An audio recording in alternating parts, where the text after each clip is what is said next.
The final product is sipped and swirled instead of refined or mined, but the same market forces that affect commodities like oil and gold are being felt in the vineyards of California's wine country, where weak demand and excess inventory are hitting grape farmers hard. You know, in 40 years, this is probably as difficult a market as there's ever been. The recession has led to a drop in sales of high-end wines. Now, for the first time in decades, the spot market for California's wine grapes has dried up. What's happening is nobody's buying anything. Much like other commodity producers, wine grape growers usually either have a contract to sell their grapes at a fixed price, or at harvest time they deal on the spot market, where the price per ton fluctuates depending on supply and demand. Last year, the wine grape crop in Napa County alone was valued at $400 million, with spot market sales accounting for as much as 30% of that.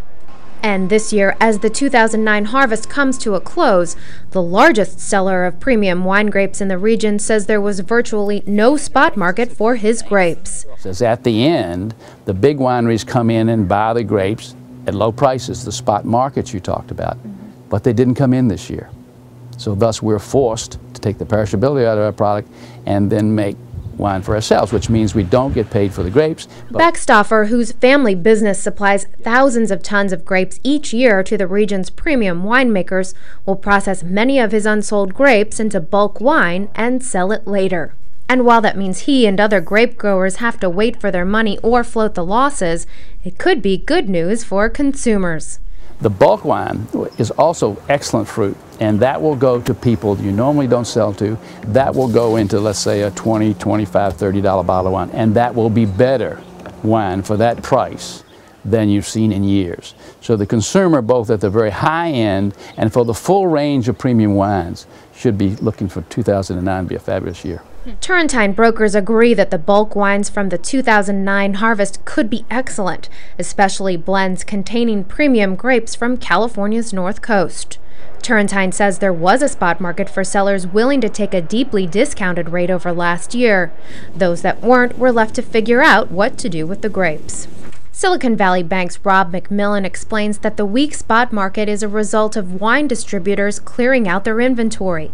Because they didn't order more from wineries this year, the winemakers avoided overproducing, thus weakening the floating market for grapes. Beckstoffer says he can't remember a year in the spot market like this one before. And while many of the grapes grown in this area will eventually make their way into bulk wine, a good number of them will also find their way into boutique wines. I more than doubled production, coming close to tripling the production that I've made because of great vineyards became available. After trying for 3 years to buy fruit from Savoy Vineyards, Jamie Kutch, a small producer of Pinot Noirs, got the call he'd been waiting for.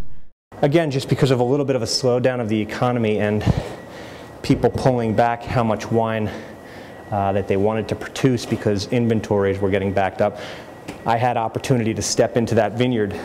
Andy Beckstoffer says he's looking to be out of this by next year, but wine lovers may be able to find bulk wine with some of the best grapes of the 2009 vintage on store shelves as early as the holidays. In California's wine country, I'm Stacy Dilo.